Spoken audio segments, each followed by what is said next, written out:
តនេចង់ញ៉ាំនំចេកវិចឲ្យខ្លួនឯងបងប្អូនចេកមីងឲ្យមកពីស្រុកហ្នឹងក៏ចាប់ដើម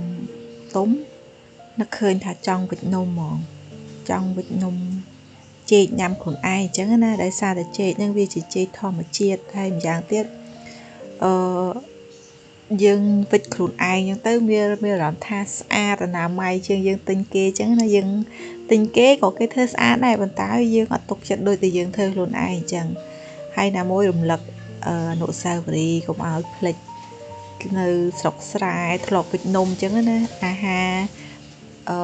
បង្អែមនៅស្រុកស្រែមានតែនំចេកនំត្នោតនំទៀនអីអញ្ចឹងទៅពេលតនេមានចេកគឺវិចអញ្ចឹងទៅហើយទៅក៏រំលឹកអនុស្សាវរីយ៍វិចនំម្ដងក៏ប៉ិតខ្ញុំក៏អត់ចេះវិចដែរបងស្រីខ្ញុំជាអ្នកវិចទេហើយណាមួយមានស្លឹកចេកនៅសាវាលក់រៀងល្អអញ្ចឹងណាក៏ឃើញតែឃើញទៅប៉ុន្តែវិចហ្នឹងគ្មានបាននំល្អទេបងប្អូនអើយនំមើលបាននេះខ្លីកតិចដោយសារតែស្លឹកចេកហ្នឹងវាខ្លីដែរហើយវារឹងហ៎បើសិនជាមានស្លឹកត្នោតវិចឆ្ងាញ់ហ្មងខ្ញុំចូលចិត្តនំចេកវិចស្លឹកត្នោតដោយសារតែពេលដែលបកមកគឺវាក្លិនឈ្ងុយស្លឹកត្នោតហ្នឹងហ្មងចូលចិត្តស្លឹកត្នោតជាងស្លឹកចេកបងខ្ញុំគាត់វិចបដាខ្ញុំអ្នកចងប៉ុន្តែ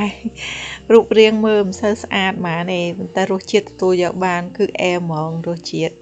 តែរូបរាងខាងក្រៅសបកនំគឺមិនសូវជាទទួលយកបានទេដែលសិតតែអ្នកជំនាញខាងវិចតែសារនៅស្រុកអីតាម៉ែខ្ញុំទេគាត់ជាអ្នកវិចហើយពួកខ្ញុំគាត់តែធ្វើជាប្រកាត់អូស្ងោអីចឹងទៅហើយយើងចេះវិចដែរប៉ុន្តែយើងវិចអត់ស្អាតណាឆ្អិនណាបងប្អូនហើយដាក់ស្ងោឆ្អិនហើយរសជាតិគឺថាអែមហ្មងណាមើលនេះចេកធម្មជាតិស្រុកស្រែយើងវាអត់ឡើងពណ៌ក្រហមរៀងស្វាយបងប្អូនវារៀងសអញ្ចឹងប៉ុន្តែផ្អែមណាទូចហ្នឹងតែផ្អែមមែនតើនេះសូម្បីតែ baby នេះក៏ចេះញ៉ាំនំចេកដែរ